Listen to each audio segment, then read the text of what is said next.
I just got a shipment from DCBS, which means it's time for another new comic book unboxing. Today, we'll be looking at the books I got from February 2021. Check it out.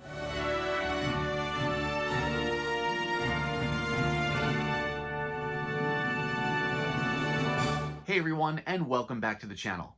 My name is Chris, and this is Northgarden Comics.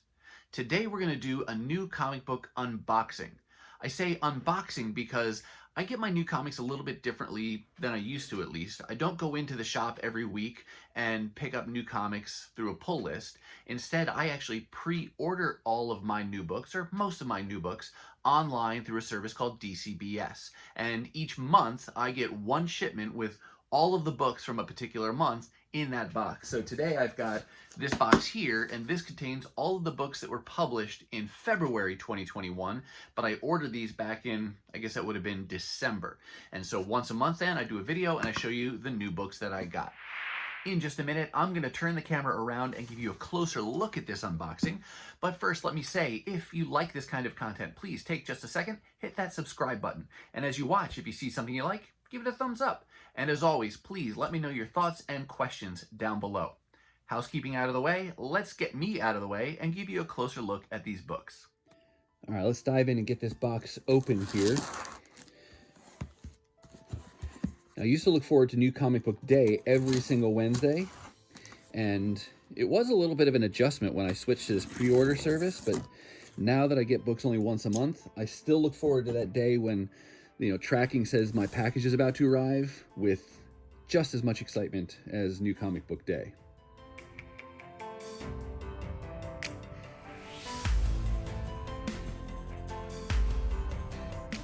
The first thing that comes out of the box is the Marvel previews. I always get this in my order.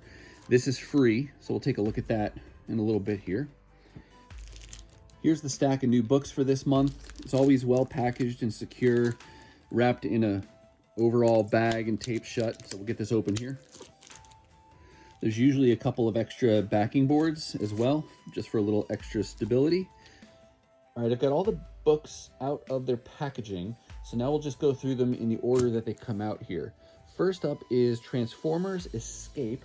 This is part 2 of a 5-part limited series, and this is a tie-in story to the main ongoing Transformers title.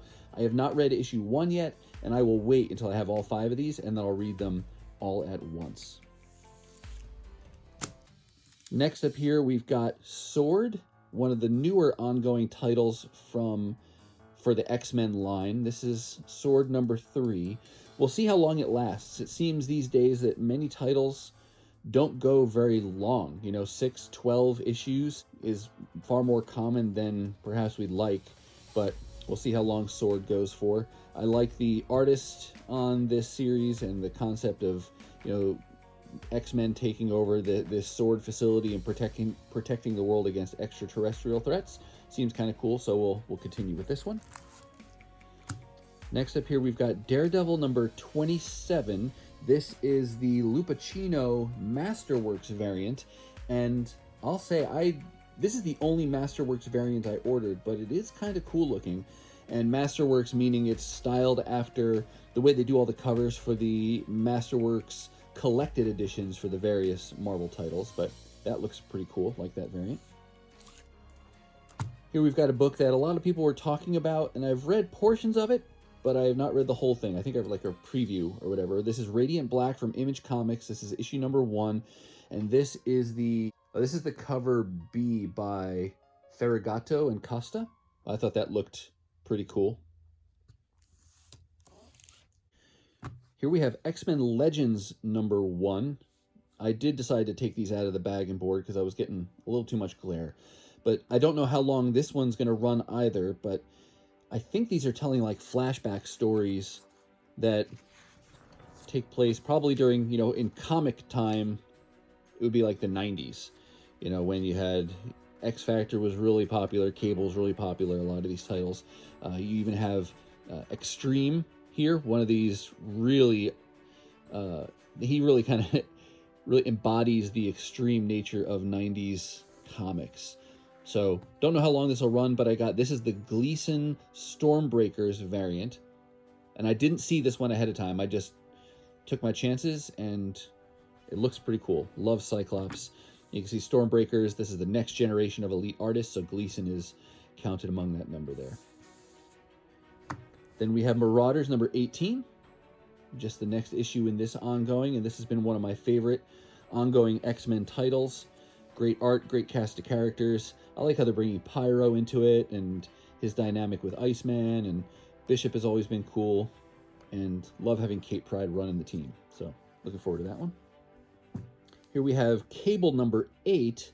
This one, creative team is Jerry Duggan and Phil Noto. I did just see online this week that they're ending this title after issue 12. It kind of goes back to what I was saying before, where a lot of titles, they just don't last that long, and they keep rebooting and resetting. What are your thoughts on that? For me, when I know there's a chance that a title is going to reset after 12, 18, 20, whatever issues, not very many issues, it increases the chances not only of me jumping onto a new book that I want to try, but it also increases the chances that I'll drop a title and not continue with it. I would prefer to have these titles go for a longer run, but maybe it'll reset and we'll get old Cable back again or something. Who knows? But this Cable volume will end after 12 issues. Here we've got the latest issue of Thor number 12. This is the Shaw variant, and I think this is the final part of a story that's featured Dr. Donald Blake, or Return of Donald Blake, and if this story ends with this issue, to be continued. Well, we'll see. Oh, Odin's coming back. All right. I was about to say that I was thinking of not continuing with Thor after this issue if it was the wrap-up of that Donald Blake story, but with that, spoiler, sorry for anyone who didn't want to see that coming, that last page reveal, I will continue with this now because I just love the character of Thor, so I'm going to hang in there. Here's an Image book. This is crossover up to issue 4 now, and I do have all 4. If you've watched some of my other videos, you've known I've pieced those together through a couple different means now, but now I have 4 issues, all 4 issues of this so far. This has got a heavier stock cover, a heavier stock paper that they use on the cover, so don't know if that'll continue for long. I'm not even sure if this is a long-term story or if it's a limited series. I thought I read somewhere that this one will be a limited series. Doesn't say anything in here, but if you know, let me know in the comments. Is this going to be a limited series, or is this a scheduled to be an indefinite ongoing? All right, here we've got the latest issue of Wolverine. This is Wolverine number 10. This is the Kubert variant. This is another example of a book. I couldn't see what the cover looked like when I pre-ordered it. I just had to go based on the artist, and I am not disappointed with that choice. That's a great looking cover with Wolverine and Maverick on the cover there, so happy with that choice.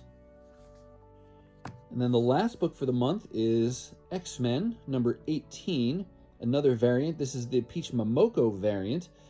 I don't remember if I saw this one ahead of time. I don't think I did, but I've definitely seen pictures of this online prior to receiving my copy, and it's an okay cover. Let me know your thoughts on Peach Momoko as a variant artist. She is definitely getting a lot of hype, and I'm not saying it's completely undeserved. She's clearly a talented artist. I haven't been overly impressed with the variant covers, but I will say I am looking forward to the work she's going to do on the X-Men Demon Day series, because I understand she's going to be doing the interior art on that as well, and I wonder if that'll be, if I'll enjoy that even more than just the cover art, because I think this style really lends itself well to the interior panel. So looking forward to reading that Demon Day series when that starts up here shortly. All right, that's going to do it for me, and that's going to wrap up this new comic book unboxing for the books that came out in February 2021. Now, the order I'm placing this month will be for the books coming out in May 2021.